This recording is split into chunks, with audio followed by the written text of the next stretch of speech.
Hello children, कुछ important facts मैं subsidies के से रिलेटेड आपसे शेयर कर रही हूँ, जिस पे अक्सर 3 और 4 मार्क क्वेश्चन सीबीएसई एग्जामिनेशन में पूछा जाता है।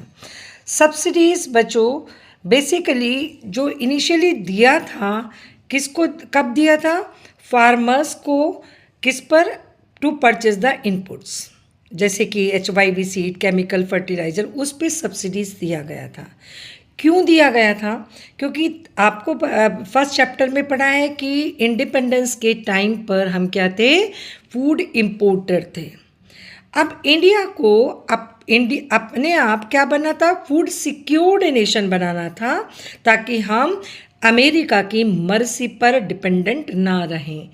इंडिया को क्या बनना था? फूड प्रोडक्शन में इंडिपेंडेंट बनना था।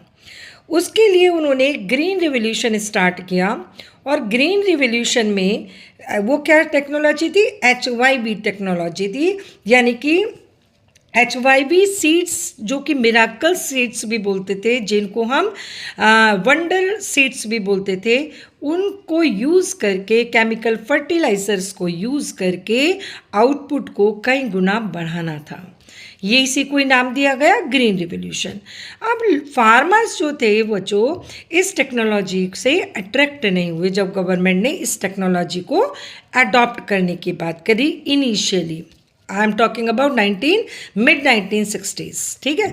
तो अब गवर्नमेंट को फार्मर्स को अट्रैक्ट करने के लिए इनिशियली इन जो रॉ मटेरियल था, जो इनपुट्स थे, नॉन फैक्टर इनपुट्स थे, उन पर सब्सिडीज़ ऑफर की।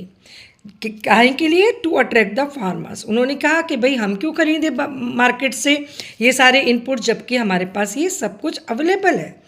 तो गवर्नमेंट को उन फार्मर्स को एज ए इंसेंटिव ये सब्सिडीज़ दी कि भाई हम सब्सिडीज़ दे रहे हैं, उसको सस्ता कर रहे हैं, अब आप इसको यूज़ करो और इसको खरीदो, इस टेक्नोलॉजी को यूज़ करके प्रोडक्शन करो।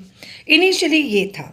अब क्या हुआ बच्चों कि धीरे धीरे पूरे इंडिया में जो ग्रीन रिवॉल्यूशन टेक्नोलॉजी थी, HYV टेक्नोलॉजी थी, वो फार्मर्स ने अडॉप्ट कर ली। ठीक है।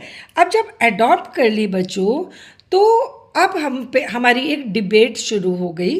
कुछ इकोनॉमिस्ट इस फेवर में हैं कि सब्सिडीज़ को ऑफर करना चाहिए, और कुछ जो इकोनॉमिस्ट हैं वो इस फेवर में कि सब्सिडीज़ को हटा देना चाहिए। ठीक है। अब सब्सिडीज़ के फेवर में पॉइंट और अगेंस्ट में पॉइंट आई विल डिस्कस।